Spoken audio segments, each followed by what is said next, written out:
there is a guiding principle in teaching decoding that I'd like to start with. And this is also what I'd like to end with in this session for this afternoon. Everybody, can you read what it says there? One.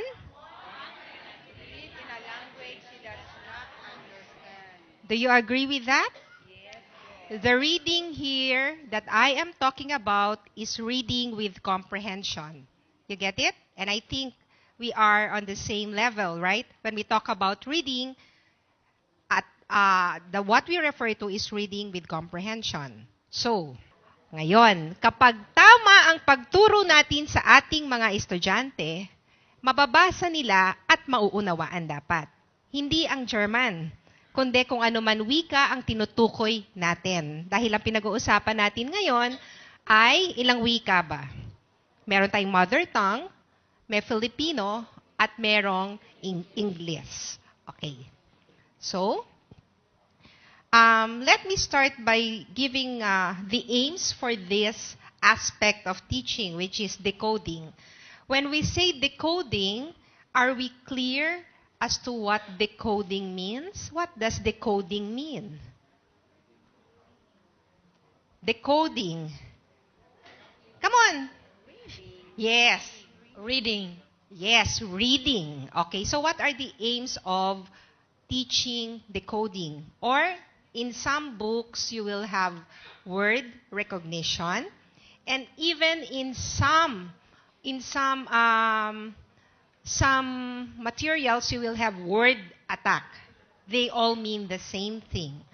Okay, so it aims to develop decoding and encoding abilities. What is encoding? Very good. Encoding. So in this part, we will talk about how do we develop reading as well as writing. It develops word reading, word recognition, spelling, vocabulary, comprehension, writing sentences, and paragraphs. So basically, what we will try to talk about would center on the second bullet. It is a process of transferring oral language into what? Printed language. Okay. I know that this has been mentioned in the previous sessions, but this is center to our understanding so that we can teach our students well. Again, we transfer oral language into printed language. That is one of our aims when we teach decoding. So, when we talk about the mechanical aspect of reading and writing, we don't stop there. Because what is also important would be, okay, meaning aspect. That is very important, the comprehension aspect. So, I go back to the 3 circles which you have encountered a few days ago, correct? Mm-hmm. This is not new to you. Am I right? Yes. Okay, but let me just emphasize or highlight it once again. These are the 3 requirements for anyone to learn to read.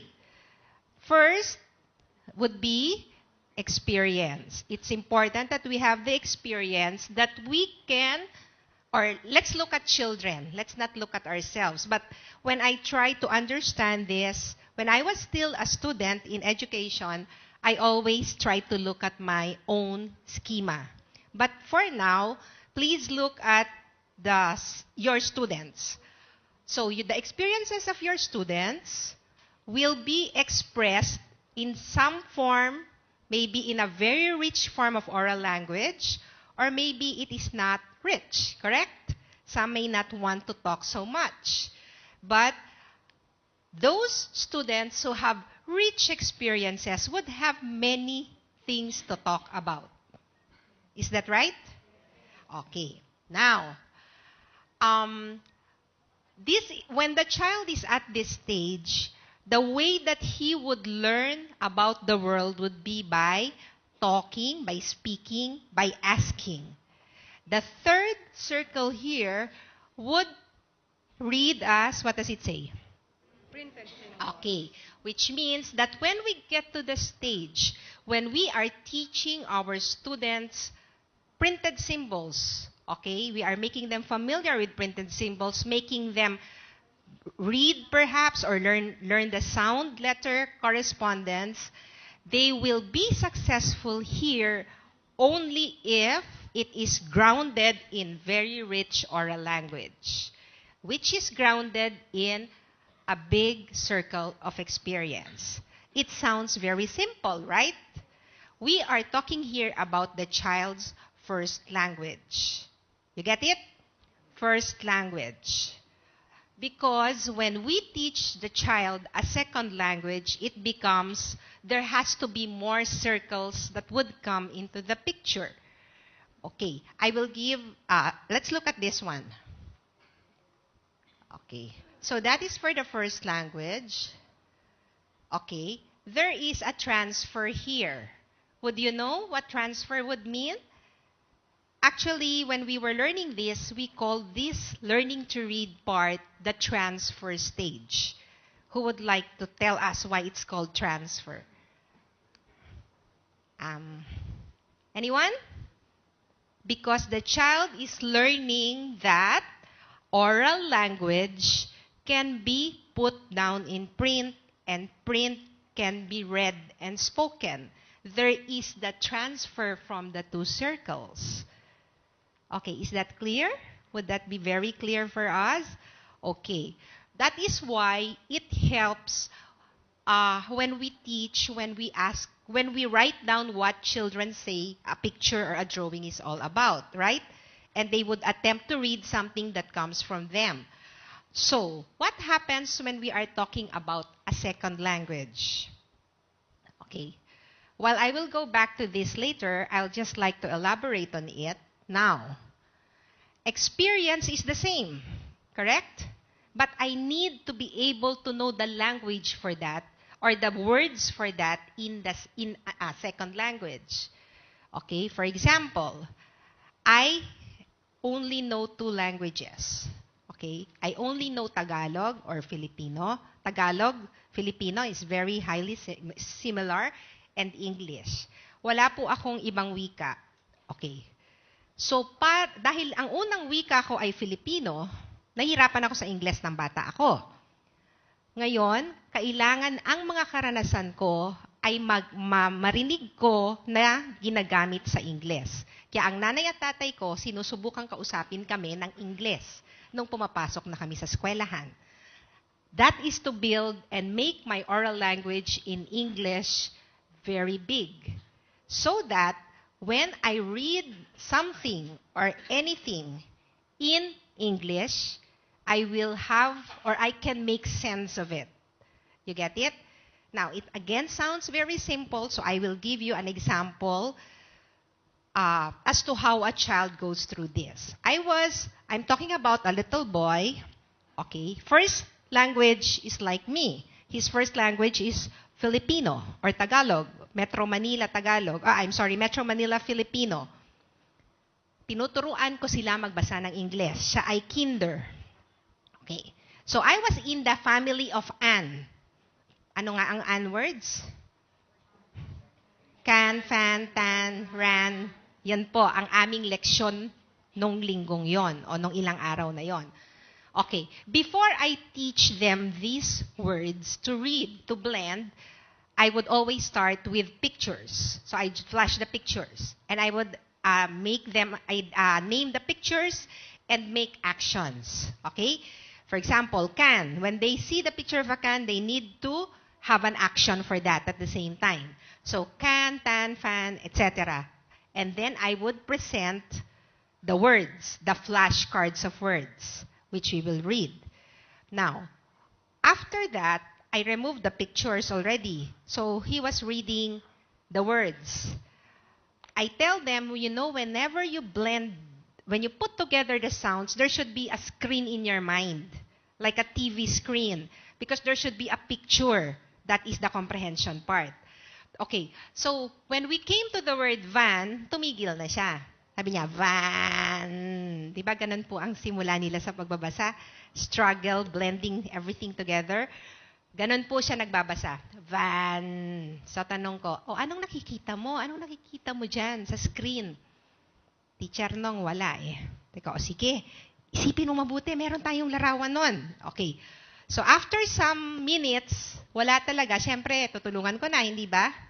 Pinakita ko. Alam niyo po kung anong sabi niya. Teacher nung naman eh.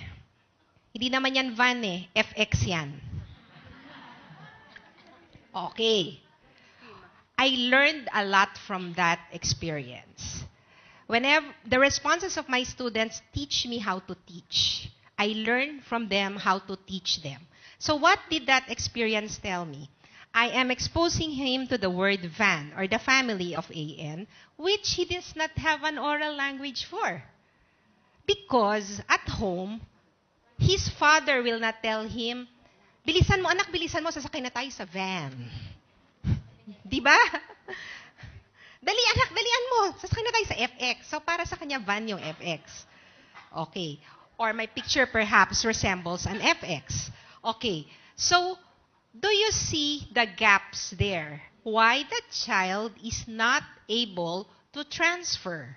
He is not able to transfer because simply for the reason that I am presenting this circle and this circle is small.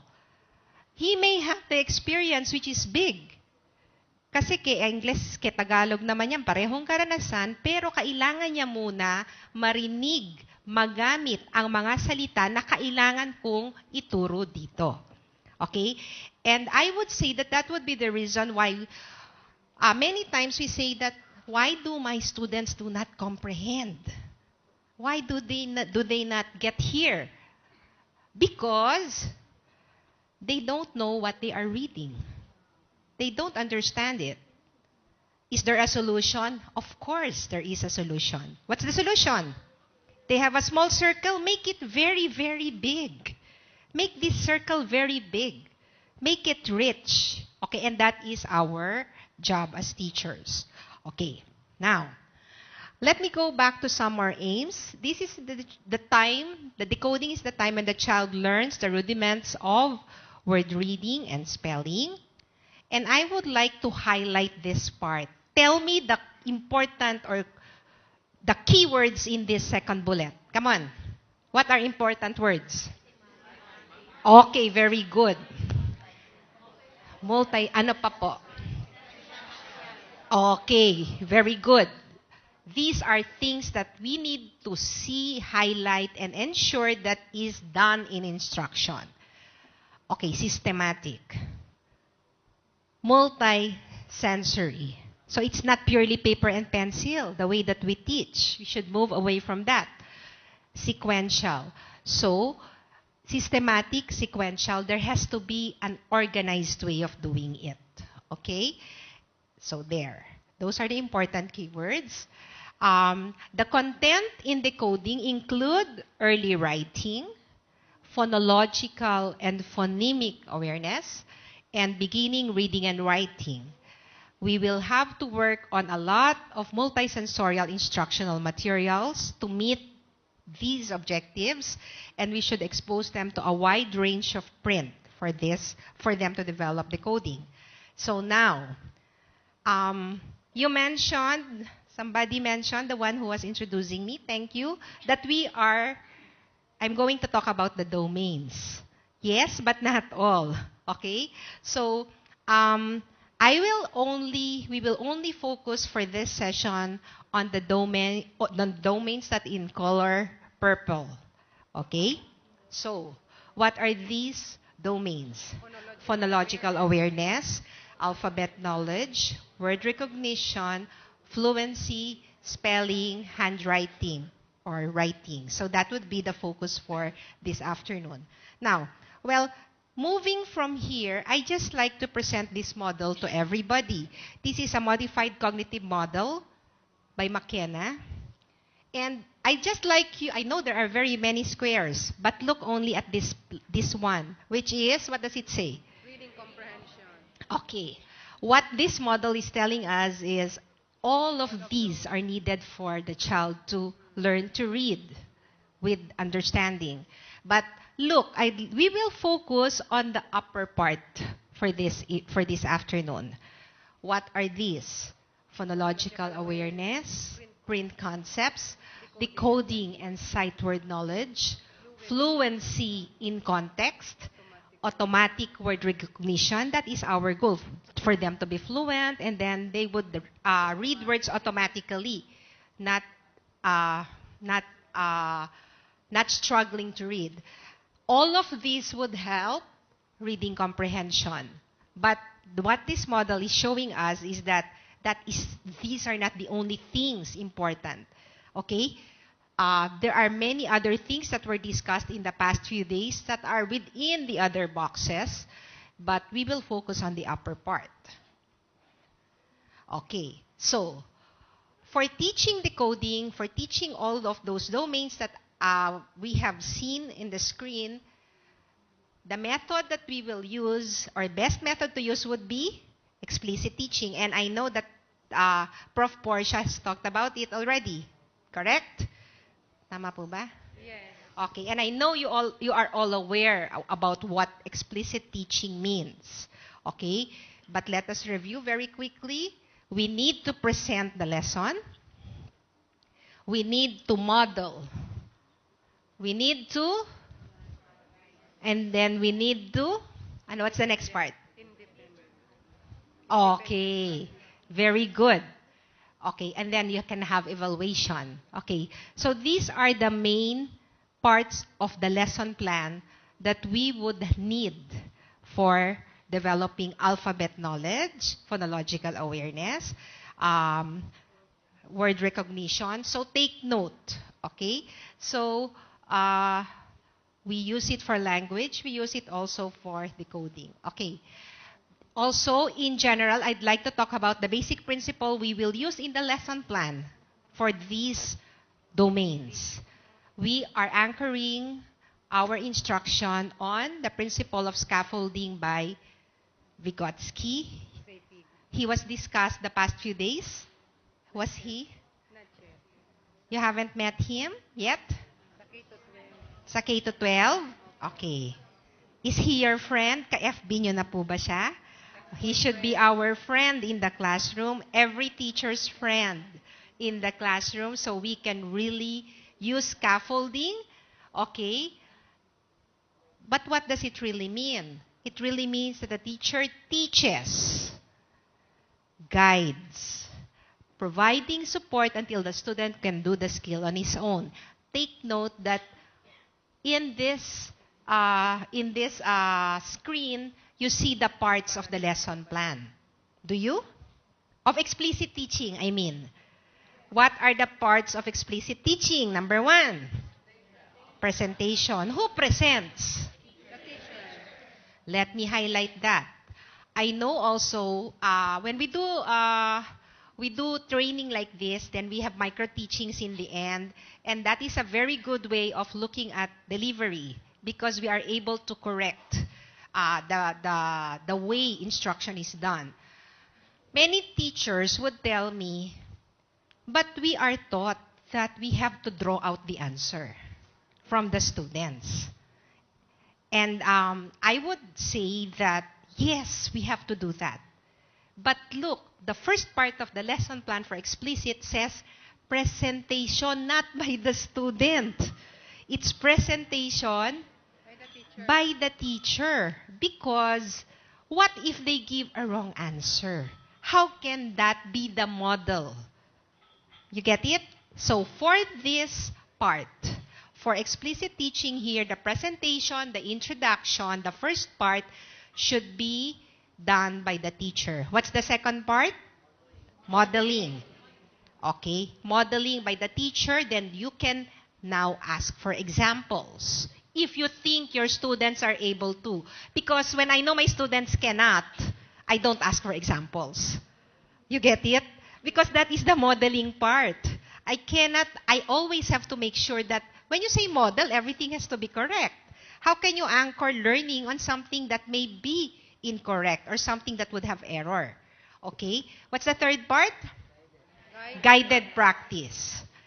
The teacher guides providing support. And I want to highlight this because we notice that this part is not fully done in the classroom. Because teacher thinks that if there is a seat work, that is guided. No, not necessarily. Like after the lesson, then there's modeling. After presentation, there's modeling. And then, okay, let's answer the exercises on the board. 1, 2, 3, 4, 5. Is that guided? No. That is independent, right? Yes. Pinapagawa ko mag-isa eh. That is independent. Okay? What truly is guided? It's providing support. Okay. We should provide support, gradually releasing the full responsibility for learning to the student. Okay? So, please take note of that when we do training, that it has to be scaffolded. I would like to give an example. For example, I am teaching the family. I'll go back to the same example. I'm teaching the family of AN. So I start with pictures, presentation, correct? I start with pictures, I start with words, then I follow it up with words. I do presentation, I model how to read the words properly, okay? And then I need guided practice. What is guided practice? I can have guided practice by making them, usually what we do for guided practice is a game. So the children will be motivated.